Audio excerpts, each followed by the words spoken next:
stick to homeopathy. Peace, it's for recording here. We are talking about the spirit of dominion and sticking to homeopathy. So recently I got this comment on my Instagram that said, stick to homeopathy, right? Like, how dare you? How dare you go off script and speak about any other dimension of yourself or express an intellectual idea that is either unknown, unpopular, or that they deem as, worthless. And I welcomed that because it helped me, to deeper heal my relationship with the spirit of dominion and seeing an intellect as a liability, right? So that's something that I've been dealing with in my life, and I've been working a lot on rebuking, right? It has to go. And here's the thing. If I only stuck to homeopathy on here, A, you probably never would have found me, and B, you wouldn't like me anyway. And the reason I know that is actually kind of a sad story that I'm not going to get into, but I've done it.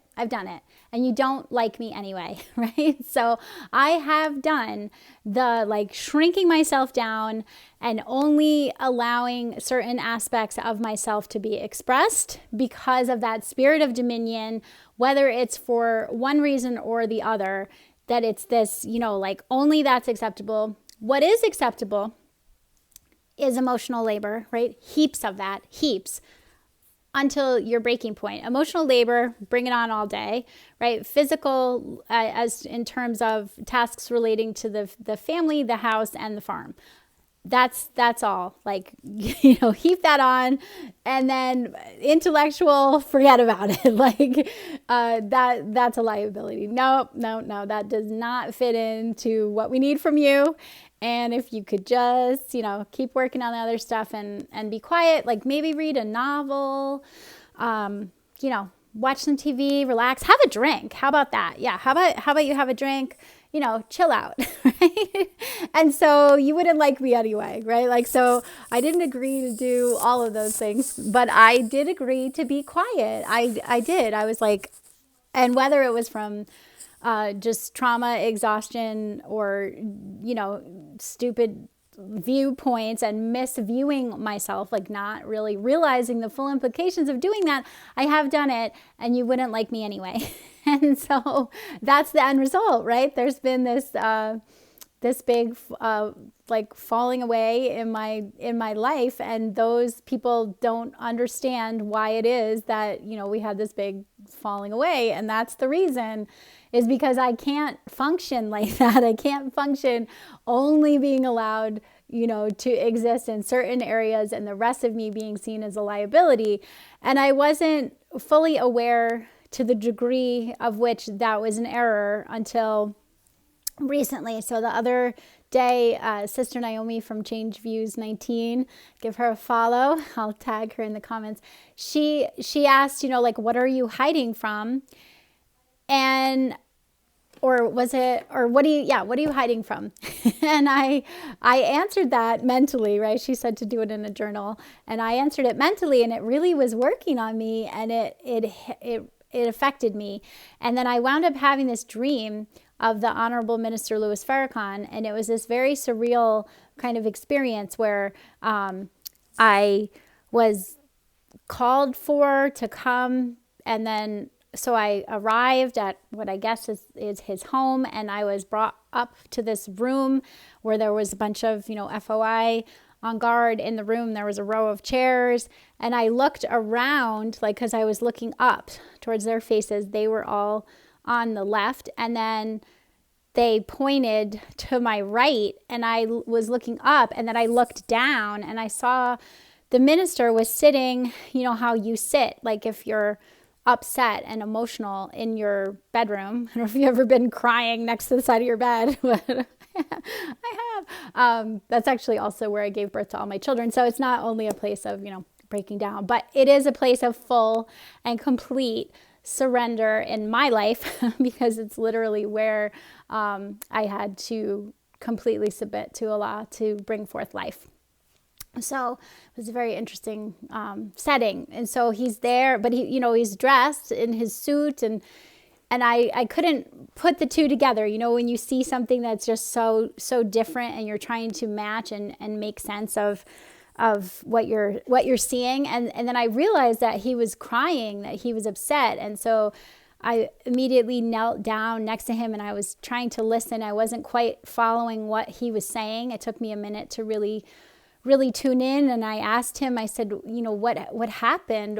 What did you see? Did you leave here? Did you go out into the world? Did you see something that's upsetting you? What is going on? And he was crying, and I had this scarf on, and I remember just like trying to mop up the tears. There was so much water. There were so many tears like coming forth from him, and I was just trying to like, at first I was thinking like, what am I doing? Like I thought it was my hair in the dream, and I was like trying to blot it up, and then I realized like, my hair is this color. It was the scarf, and I was just trying to sop up the tears. And then he said to me, I was like, well, Minister, what can I do? What can I do to help?